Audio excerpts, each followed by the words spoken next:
Tadinya dikira sakit biasa, tetapi takdirnya sudah tiba.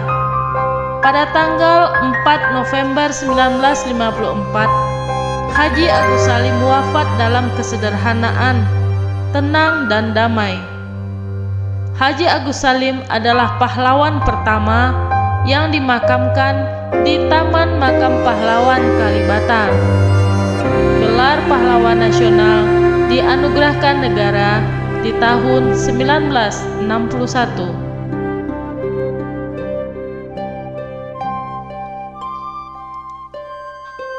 Sisi lain Haji Agus Salim. Ada kutipan Agus Salim yang sangat diingat hingga kini. Kutipannya, "Memimpin adalah menderita. Leiden is Leiden." Agus Salim merupakan seorang diplomat ulung, penguasa 9 bahasa, tapi tetap bersahaja. Bahasa asing yang dikuasainya yaitu bahasa Belanda, bahasa Inggris, bahasa Jerman, bahasa Prancis, bahasa Arab, bahasa Turki, dan bahasa Jepang. Agus Salim pernah juga menjabat sebagai Menteri Luar Negeri periode 3 Juli 1947 sampai 20 Desember 1949. Di masa jabatannya, Agus Salim menjadi Ketua Delegasi Indonesia dalam Inter-Asian Relation Conference di India dalam rangka pembukaan hubungan diplomatik dengan negara Arab, terutama Mesir dan Arab Saudi. Namun di balik segala prestasinya, lelaki Sumatera Barat itu tidak memiliki rumah sampai akhir hayatnya.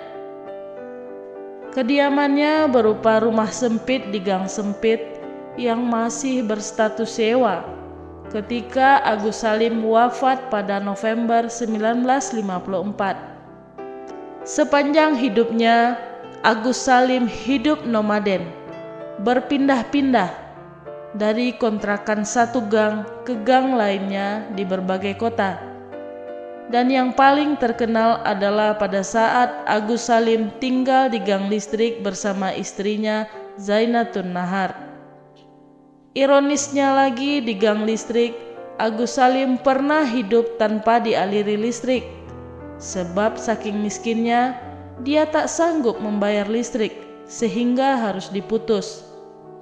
Di kontrakannya pun hanya ada kasur gulung, ruang makan, dapur, dan tempat menerima tamu bersatu dalam satu ruangan besar. Haji Agus Salim tidak terlahir sebagai orang yang tidak berpunya. Lingkungan keluarganya berada, dan ia pun sempat lama memiliki pekerjaan bergaji besar yang bisa menyenangkan keluarganya secara materi. Ia baru jatuh miskin gara-gara jatuh cinta dengan perjuangan Hos Cokro Aminoto.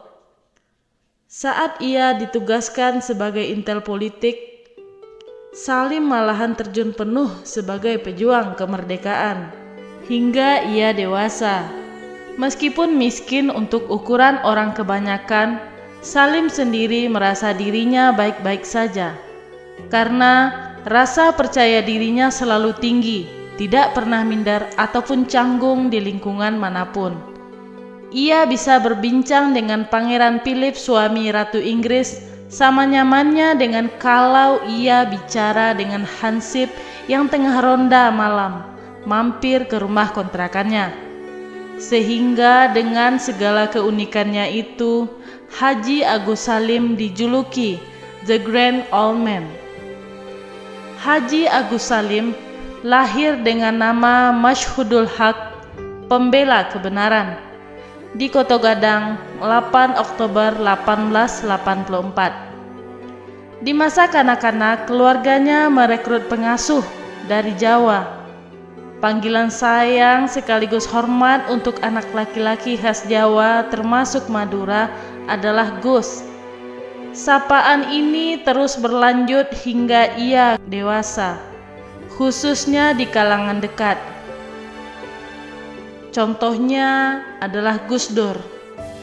Sapaan yang selalu dipakai oleh pengasuhnya sehingga mengaburkan nama aslinya. Teman sekolahnya ikut memanggilnya Gus, Agus. Karena ayahnya bernama Sultan Muhammad Salim, maka Salim ditambahkan sehingga menjadi Agus Salim. Di sekolah pertamanya ia terdaftar sebagai Agus Salim. Agus Salim mulai menimba ilmu di sekolah khusus anak-anak Eropa, sekolah dasar paling bergensi di era kolonial, yakni Europe's Leisure School (ELS). Hal ini bisa dilakukan karena ayahnya merupakan seorang jaksa pengadilan Riau yang terpandang. Bakat istimewanya sejak kecil adalah bahasa asing. Ia sangat senang dan cepat sekali menguasai satu bahasa. Pelajaran-pelajaran lain pun dikuasainya dengan mudah karena logika berpikirnya sangatlah tajam. Begitu lulus ia pada 1897, ia melanjutkan studinya ke Hoger Berger School di Batavia. Lulus di umur 19 tahun dengan nilai tertinggi, Agus Salim pun mengajukan beasiswa untuk belajar kedokteran di Belanda, tapi ditolak. Raden Ajeng Kartini yang telah memperoleh persetujuan beasiswa sebesar 4.800 gulden tapi batal berangkat karena hendak menikah, berusaha melobi pemerintah agar dana itu dapat digunakan Salim. Namun ditolak lagi. Kartini pun berusaha mengajukan permohonan ulang. Proses yang cukup panjang, tapi pada akhirnya disetujui. Hanya saja Salim terlanjur sudah tidak mau, dan ia memutuskan untuk bekerja saja. Pekerjaan pertama sudah memberikan kesejahteraan yang memadai, yakni sebagai penerjemah dan asisten notaris di sebuah perusahaan pertambangan di Indragiri. Selanjutnya pada 1906, Agus Salim pun terbang ke Jeddah untuk menjadi penerjemah dan petugas urusan haji di konsulat Belanda. Atasannya Konsul Ernst Keltema adalah mantan controller, yakni inspektur pemeriksa wilayah yang memiliki jabatan setingkat bupati di kota Wulingi, Jawa Timur.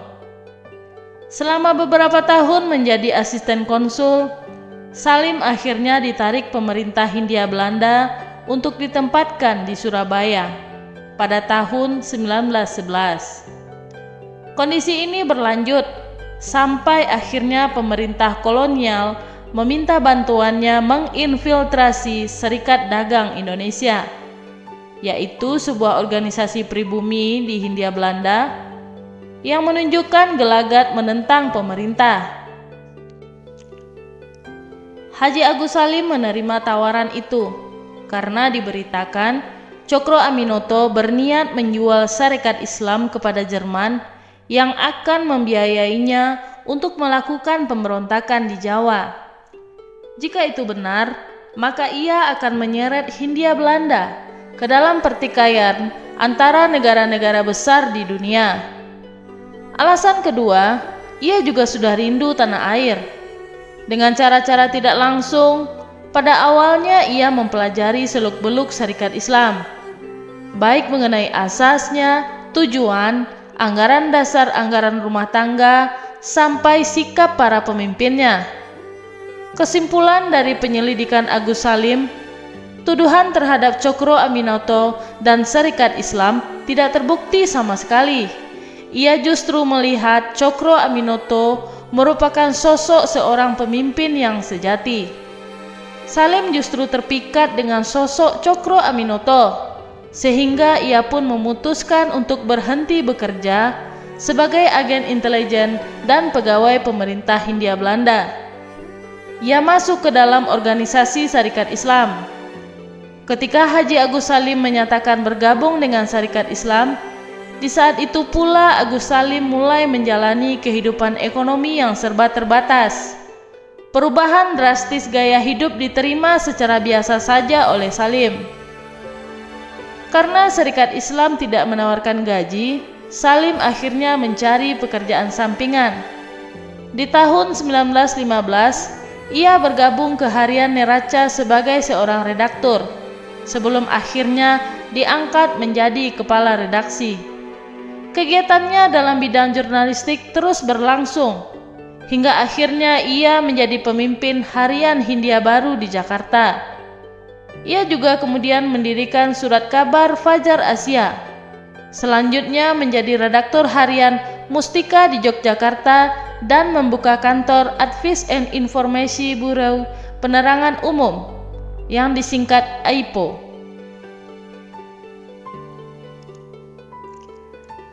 Di saat kesibukannya, Salim menikahi Zainatun Nahar.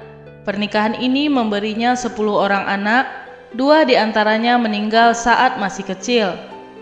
Zainatun adalah jodoh sejati Salim, yang mendampinginya dalam kondisi apapun tanpa mengeluh.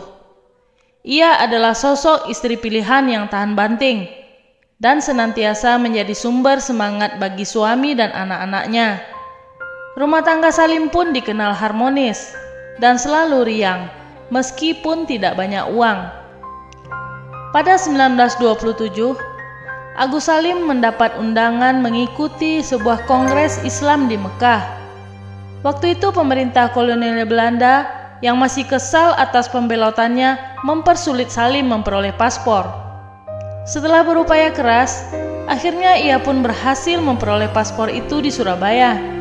Sayangnya, kapal yang akan ke Arab Saudi, kapal Kongsi 3, sudah berangkat ke Batavia. Agus Salim pun tak akan dapat mengejarnya karena perjalanan dari Surabaya ke Jakarta memakan waktu cukup lama. Mengetahui hal itu, Hos Cokroaminoto pun mengirim telegram ke perwakilan Kongsi 3 di Jakarta yang berisi, jika kapal itu berangkat ke Mekah tanpa Agus Salim, maka tahun depan tidak ada seorang pun jamaah haji yang akan berangkat dengan kapal Kongsi 3. Kapten kapal pun terpaksa menunda keberangkatannya selama 2 kali 24 jam, hanya untuk menunggu Salim yang buru-buru ke Jakarta menggunakan kereta api. Setelah Indonesia merdeka karena kompetensinya, Agus Salim sempat dipercaya menjabat menteri dalam beberapa kabinet. Di kabinet Syahrir I dan II, Agus Salim adalah Menteri Muda Luar Negeri. Sementara itu di kabinet Anmir Syarifuddin 1947 dan kabinet Hatta 1948 sampai 1949, ia menjabat sebagai Menteri Luar Negeri. Agus Salim dikenal sebagai sosok yang jujur dan tidak pernah macam-macam. Ia disukai dan dituakan oleh para politisi lainnya, termasuk Soekarno, Hatta, dan Syahrir. Hatta yang juga jago debat pun mengaku segan kalau harus bersilat lidah melawan Haji Agus Salim. Semasa menjadi diplomat, banyak beredar cerita menarik tentang Agus Salim. Dalam berbagai acara resepsi diplomatik, keberadaan Salim mudah dibedakan dari kebanyakan. Selain tubuhnya yang pendek, dandanannya pun sungguh kontras. Bila para diplomat lain berpenampilan serba necis, ia justru mengenakan jas usang yang berhiaskan jahitan di mana-mana. Untung para ibu di zaman itu rata-rata mahir menjahit, sehingga tidak terlalu kelihatan. Pembeda lain ialah ia selalu seperti lokomotif kereta api zaman replik yang mengepulkan asap di mana-mana. Jika ada sisa uang belanja dari istrinya, biasanya uang itu habis untuk membeli rokok. Dalam berbagai acara resmi, Salim hanya santai, menikmati rokok kretek yang asapnya membuat kebanyakan orang Eropa terasa menyengat. Suatu ketika, Pangeran Philips dari Inggris yang mungkin merasa terganggu, bertanya, apa yang dihisap Salim? Salim pun menjawab, "Ini Tuan, ini adalah benda yang membuat tuan-tuan datang dan menjajah negeri kami." Cengkeh. Philip yang tadinya hendak menegur jadi tidak enak sendiri. Dalam sebuah acara makan malam, Salim pun memilih menyantap hidangan dengan tangannya langsung.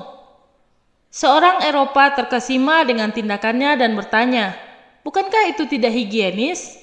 Mengapa Anda makan menggunakan tangan? Padahal sudah ada sendok dan garpu." Salim pun menjawab, "Saya menyuap dengan tangan sendiri untuk masuk ke mulut saya. Sedangkan sendok yang tuan-tuan pakai pernah masuk ke mulut banyak orang. Jadi ini lebih higienis," katanya sambil menunjukkan tangannya yang berlepotan makanan. Satu hal lagi yang unik dari Haji Agus Salim adalah ia mendidik sendiri anak-anaknya di rumah, tidak mengirimkan mereka ke sekolah. Bukan hemat, tapi Salim tidak percaya di sekolah zaman kolonial mampu memberikan pendidikan yang paling dibutuhkan.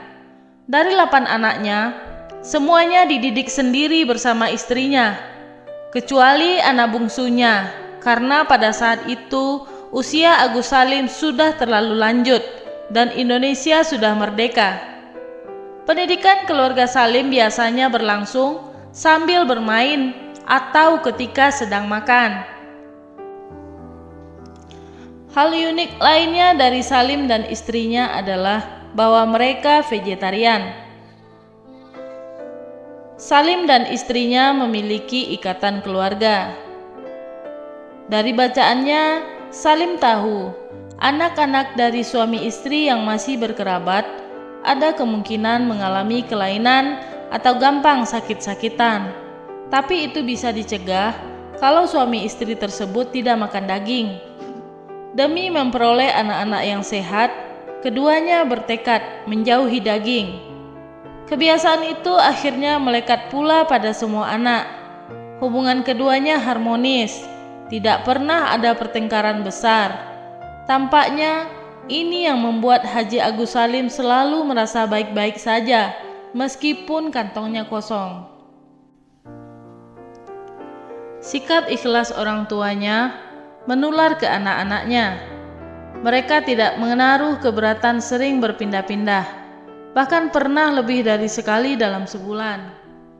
Anak-anak Agus Salim menganggap semua rumah itu baik, asalkan mereka bisa berkumpul dan rukun. Soal makan mereka tidak pernah rewel. Kalau sudah ada nasi hangat, maka beberapa tetes kecap, sesendok mentega, atau susu kental manis sudah cukup sebagai lauk. Kadang, sikap praktis Salim cukup keterlaluan bagi sebagian orang. Pada saat itu, ketika salah satu putranya meninggal di waktu bayi, Salim tidak punya uang untuk sekedar membeli kain kafan. Salim pun memakai taplak meja dan sprei sebagai kain kafan. Ketika para kerabatnya menegur dan menawarkan bantuan, Salim pun menolak. "Tidak apa-apa, simpan saja uang itu untuk yang masih hidup dan memerlukan. Ini cukup. Anak saya ini tidak memerlukan apa-apa lagi." Karena ingin hidup bebas dan idealis, Salim sering tidak mempunyai pendapatan tetap. Karena itu, dompetnya lebih sering kosong daripada berisi. Akibatnya, ia kerap berpindah-pindah rumah dari kontrakan satu ke kontrakan lainnya.